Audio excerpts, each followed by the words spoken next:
नमस्कार दोस्तों। आज हम पढ़ेंगे उत्तरी कोरिया के परमाणु ताकत के बारे में। कैसे ये पूरी विश्व शांति के लिए एक खतरा बना हुआ है। हम सभी जानते हैं कि हाल ही में उत्तरी कोरिया ने लॉन्ग रेंज की ब्लास्टिक मिसाइल का अपने शक्ति प्रदर्शन किया है। तो ये ब्लास्टिक मिसाइल होती क्या है? एक्चुअली ये जो ब्लास्टिक मिसाइल्स होती है, यदि ये ताकत आ जाती है तो इसका मतलब ये हुआ कि जो उत्तरी कोरिया के हमला करने की मिसाइल से जो हमला करने की जो शक्ति है, वह अमेरिका तक पहुंच हो जाएगी। वो अमेरिका के किसी भी शहर को तबाह कर सकता है। और यही यही सबको खतरा मंडरा रहा है चारों तरफ कि क्या उत्तरी कोरिया के पास ऐसी ताकत आ गई है कि वह कि किसी भी भूभाग में हमला कर सकता है, धरती के किसी भी भूभाग पे हमला कर सकता है। तो इसी ताकत को इसने अचीव किसी कैसे किया है कि ये जो ताकत है, जो इसको कहते हैं इंटर कॉन्टिनेंट ब्लास्टिक मिसाइल, जो उसका जो प्रोजेक्ट है टाइपोंगडोंग 2 नाम से। तो ये क्या है एक्चुअली? एक इंटर ब्लास्टिक मिसाइल है। जो इंटर ब्लास्टिक मिसाइल होती क्या है कि कि किसी भी कॉन्टिनेंट पे मारक क्षमता मिसाइल के थ्रू होना, ये इसको अपन इंटर कॉन्टिनेंटल ब्लास्टिक मिसाइल कहते हैं। यदि ये क्षमता ये आ जाए किसी देश के पास, तो इसका मतलब हो गया उसके पास ताकत है कि वो किसी भी कॉन्टिनेंट पे हमला कर सकता है और पूरी पृथ्वी के ऊपर किसी भी जगह पे वह हमला करने की ताकत रखता है। तो ऐसे ही नॉर्थ कोरिया के पास ये जो प्रोजेक्ट है टैंगबोंग डोंग 2, तो ये एक ब्लास्टिक मिसाइल से रिलेटेड है। और ब्लास्टिक मिसाइल से रिलेटेड ऐसे जो ताकत है, रशिया और यूएस के पास तो हजारों हैं ऐसी मिसाइलें। लेकिन नॉर्थ कोरिया के पास अ, मात्र शॉर्ट रेंज की हैं। तो तो इसीलिए कि सभी चिंतित हैं कि ये लॉन्ग रेंज की तो नहीं है, पर उसके पास शॉर्ट रेंज की है मिसाइल की ताकतें। और ये जो सारा का सारा जो न्यूक्लियर जो प्रोग्राम था, वह उसका 2006 के अंदर प्रारंभ हुआ था। कैसे प्रारंभ हुआ था कि जब 1991 में उन्होंने शॉर्ट रेंज की जो मिसाइल है वो बनानी प्रारंभ की थी। उसके पास मीडियम रेंज की भी ताकत है, लेकिन अभी तक आशंका है कि उसके पास लॉन्ग रेंज की मिसाइल की तकनीक नहीं है। और लॉन्ग रेंज जो होती है उसकी मारक क्षमता 15,000 किलोमीटर तक है। जो कि मतलब ये चार जो मिसाइल्स होते हैं उसको उसकी पूरी ताकत एक मिसाइल के अंदर आ जाना। और ये सारी इसकी खूबी होती है आईसीबीएम की, जो हम जो बात कर रहे हैं। और इसका मतलब हो गया कि ये अगर पहुंच जाए तो किसी भी पृथ्वी के भूभाग पे आप आसानी से न्यूक्लियर हमला कर सकते हो और उसके बाद सब कुछ खत्म। तो फिर नॉर्थ कोरिया मान रहे हैं कि अभी तक इसमें सफल नहीं हो पाया है ये लॉन्ग रेंज का प्रेसिशन करने में। तो ये जो टीपोंग 2 टेस्ट की जो अपन बात कर रहे थे, ये जो इसका न्यूक्लियर जो टेस्ट था कि लॉन्ग रेंज न्यूक्लियर पावर को, लॉन्ग रेंज जो न्यूक्लियर पावर को एक्सेप्ट करने का, वो उसमें सफल नहीं हो पाया। इसने 3 टेस्ट किए लेकिन तीनों में फेल हो गया। माना जा रहा है कि हो सकता है अगले 2 या 3 टेस्टों में वह इसको करने में सफल हो जाए, और तब ये पूरी विश्व शांति के लिए खतरा ही होगा। इसीलिए सारे चिंतित हैं, क्योंकि अगर ये इसमें सफल हो जाता है तो वो अमेरिका तक हमला कर सकता है। और ऐसा माना जा रहा है कि इसकी जो लॉन्ग रेंज का ये दावा कर रहा है, वो जो KN-08 KN-14, ये भी एक थोतला ही है, वास्तविकता नहीं है। क्योंकि जो पेंटागन, जो इसका अमेरिका का जो विभाग है, ये DIA, डिफेंस इंटेलिजेंस एजेंसी, उसका मानना है कि हो सकता है उसके पास क्षमता हो, लेकिन अभी उसने ऐसी प्रेसिशन में वो सफल नहीं हो पाया है। तो ये रिपोर्ट यही कह रही है। कि उसके पास ताकत है, लेकिन अभी इस समय पे कम ही विश्वास किया जाता है। लेकिन आने वाले समय में हो सकता है ये इस मारक क्षमता को हासिल कर ले।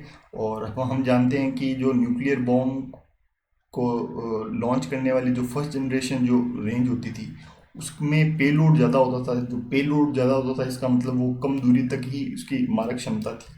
और जो अभी जो ब्लास्टिक रेंज होती है, जो ब्लास्टिक मिसाइल, उसमें क्या होता है कि जो उसका वो जो न्यूक्लियर वार हेड होता है, उसका जो वेट होता है वो कम हो जाता है। और जो उसकी मार दूरी होती है, जो मार मार करने की जो क्षमता है वो बढ़ जाती है।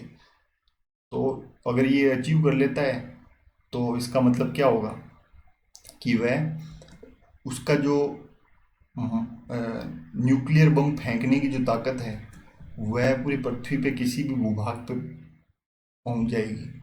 तो बात करते हैं कि उसके पास नॉर्थ कोरिया के पास ये तकनीक आई कैसे, न्यूक्लियर टेक्नोलॉजी आई कैसे।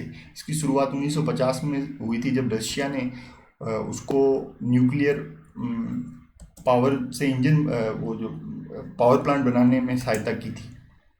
तो जब यूएस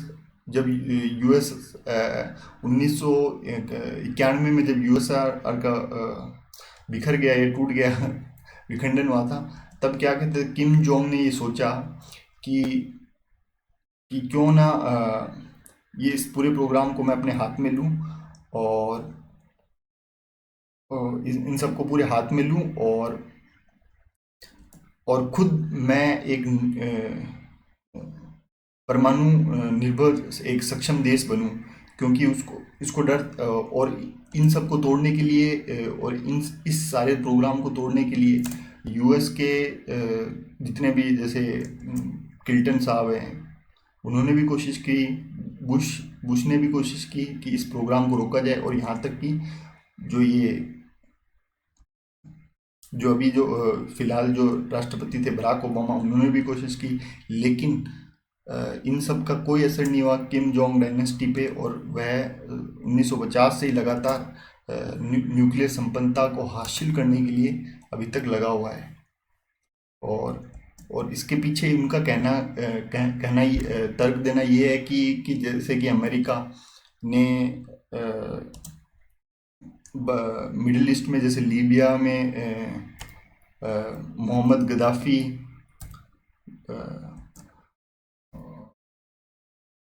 को गद्दाफी, और ये कौन थे, और इराक में जैसे अमेरिका ने उनके सिर्फ इस आशंका से ही कि उनके पास न्यूक्लियर हथियार हैं, उनका वहाँ पे सत्ता परिवर्तन कर दिया था। और अपन मोहम्मद गद्दाफी की बात करें तो वहाँ पे उन्होंने अमेरिका ने तो उसका सफाई कर दिया था। और क्योंकि वो डिक्टेटरशिप थे, तो इसी का डर है कि इनको भी लगता है कि हो सकता है हमें भी अमेरिका हम हमारा जो डिक्टेटरशिप है उसको ख़त्म कर दे। तो इसीलिए वो अपने प्रभुत्व को बचाने के लिए परमाणु संपन्न होना चाहते हैं। इसीलिए वह ज़्यादा से ज़्यादा न्यूक्लियर टेस्ट को करता रहता है। और फिर बात करें कि जो अभी तक जो इसके पास ताकत है नॉर्थ कोरिया की, वह उसको सिर्फ शॉर्ट रेंज तक की है। तो इसका मतलब आसपास के जितने भी देश हैं, जैसे जापान है, साउथ कोरिया है, वहाँ पे वह ये अच्छी मारक क्षमता कर सकता है। और इस मारक क्षमता से वह टोक्यो और साउथ कोरिया में जो जो जिसकी जापान की राजधानी जैसे टोक्यो, वहाँ पे उसको पूरा बर्बाद करने की ताकत रखता है। और जो साउथ कोरिया में जिसकी राजधानी सियोल है, उसको भी ख़त्म करने की वो ताकत रखता है। तो इसी को मद्देनज़र देखते हैं। लेकिन उसके पास अभी तक ऐसी कोई ताकत नहीं है कि वह अमेरिका तक पहुंच सकता है, या अमेरिका तक न्यूक्लियर हथियार को दाग सकता है। ऐसी कोई ताकत नहीं है। लेकिन अमेरिका के पास ऐसी ताकत है कि वो उसके ऊपर परमाणु हमला कर सकता है। इसीलिए वह बार बार परीक्षण करता रहता है लॉन्ग रेंज ब्लास्टिक मिसाइल की। और इन सबको इन सारे प्रोग्राम में सफल होने के लिए अमेरिका इसके ऊपर सैंक्शंस लगाता रहता है, ताकि विश्व शांति बनी रहे। और फिर अपन देखें तो टैप ऑन प्रोजेक्ट को वो इसलिए रोकता है और ये अगर टाइपोंग प्रोजेक्ट अगर सफल हो जाता है तो वह अमेरिका तक भी परमाणु हमला करने में सक्षम हो जाएगा। और अगर ऐसा कर लेता है तो पूरे विश्व जगत में फिर होड़ मच जाती है कि सभी जो परमाणु संपन्नता की हमें भी हासिल करनी है। अगर नहीं करेंगे तो हमारे सामने वाला दुश्मन हमें बर्बाद कर देगा। इसीलिए जापान, नॉर्थ कोरिया भी न्यूक्लियर जो हथियार बनाने की जो होड़ मची हुई है उनमें लगे हुए हैं। इसी को बोलते हैं न्यूक्लियर प्रोलिफिकेशन की एक होड़ सी मच गई है सभी देशों में कि न्यूक्लियस हम परमाणु संप्रभु हों। लेकिन अभी हमें पता है कि विश्व में अभी तक सिर्फ 9 ही देश हैं जिनके पास परमाणु ताकत है, जिनके अंदर Bharat, Pakistan, Israel, France, UK, Russia, north Korea and US. इन्हीं देशों के पास है। और बाकियों के देश और विश्व में किन्हीं के पास परमाणु ताकत नहीं है। और इन सारे प्रोग्राम को रोकने के लिए जैसे अभी प्रेसिडेंट ट्रंप हैं, वह चाइना के प्रेसिडेंट, ताकि चीन उस पर दबाव बनाए और वह अपने परमाणु अनुसंधान को रोक छोड़ के विश्व शांति में अपने भागीदारी निभाए। इसी के साथ thank you to watching this video. If you like this, please share with your friend and do subscribe to this channel. Thank you very much.